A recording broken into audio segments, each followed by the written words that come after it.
lot can happen in 7 months' time, but one 10-year-old has done more since July than many people do in a lifetime. She's moved thousands of miles to live in another country, learned a new language, seen snow, and gone to public school for the very first time. It's an adoption story marked with years of painful waiting, but now with making up for lost time. WSLS 10's Bethany Teague joins us now in the studio with more. Bethany? Tom and Whitney Blazak of Christiansburg went to Ethiopia on a missions trip in 2012, not even thinking at all about adoption. But then, out of nowhere, a little 6-year-old girl crawled into their laps and began to sing with them. She followed them everywhere, and when it was time for them to return to America, she begged them to come back. It was then they knew this girl was meant to be a part of their family. That sparked a seemingly endless battle to bring her home. But little did they know, once they finally realized their dreams of getting her, their journey was only getting started.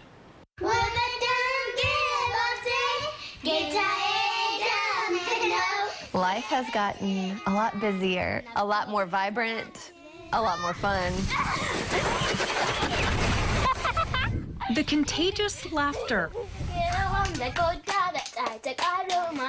The daily rhythm of sisters bonding. She just has a zeal for life. And of course, the frequent solo. These are all new sounds that remind the Blazak family of its newest member, one they thought may never come home. It's just surreal. I'm baffled, by it, that she's just there and here, and this is actually real. Tom and Whitney Blazak, along with their 3 daughters, Sydney, KK, and Taylor, fought lies, international corruption, and government red tape for more than 4 years to adopt this girl from Ethiopia, whose name at the time was Tigist. It was like we had a daughter in Africa, and we were here, and we couldn't get to her. During the waiting period, they weren't allowed to use her real name, so they called her Hope, something they never gave up, no matter how slim their chances of adoption seemed. That feeling never left. She was ours from the day we met her. Whitney chronicled their often painful journey on a blog called Relentless Love. Finally, in July of 2016, as an almost 10-year-old, Tigist came home. It seemed like the perfect ending to the struggle of a lifetime to make their family complete. Tigist became Tigist Sophia Hope Blazak. She decided she wanted to go by her new middle name and/or nicknames to start her new life. Sophia, Sophie, Fifi, like that. But soon after the adrenaline of bringing home a new daughter began to wear off, even though we had known her for 4 years, we didn't know her. We didn't know the ins and outs. Real life abruptly set in. Sophia had come home to a country and a family whose language and culture were anything but familiar. I'm talking just a little English.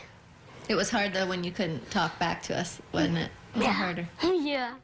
Sophia knew virtually no English, making every moment a struggle for everyone just to get by. Showing her items, certain Charades, types of food. acting things out. I mean, it really was a lot of that. But it wasn't as fun as charades. Like, when you're playing charades, you're like playing a game and competing. This was more like, oh my gosh, what do I do here? It's like survival. Yeah. The fourth sister's new place in the family required constant work and also meant a new place for the first 3 sisters. Sydney, who for 6 years was the firstborn, was suddenly no longer the oldest. We're putting all this effort into Sophia, and I think there was a little feeling left out, or just like she didn't get any attention anymore. There was also the mystery of Sophia's life before them. Tom and Whitney knew she came from a village called Cora, where residents lived off of a trash dump. But they didn't know the depth of her scars or how helpless they would feel as parents until one night she began to open up about private nightmares from a past without parents. I was crying and I was holding her and rocking her and, you know, telling her I loved her, and I was so sorry for the things that had happened before, and, you know, there was nothing I could do about it. You know, I can't fix it.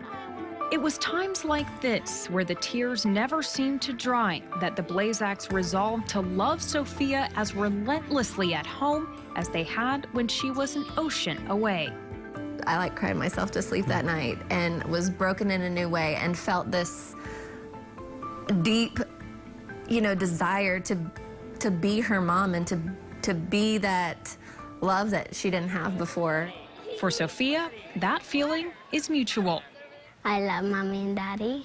The bond and the perseverance opened up a world of firsts for Sophia, firsts that remind Tom and Whitney why they fought so hard.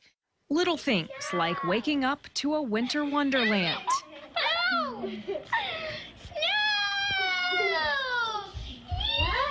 Or finally getting a birthday party. Nada, and eat cake, and my favorite food. My favorite food is pizza, and everybody come. And even playing basketball. She throws it up, and even if it's an air ball, she's just coming back smiling like it was the greatest thing. That spirit, evidenced by an ever-present smile, now fuels her dream to one day become a worship singer. Singing is like worship God, and I like worship God.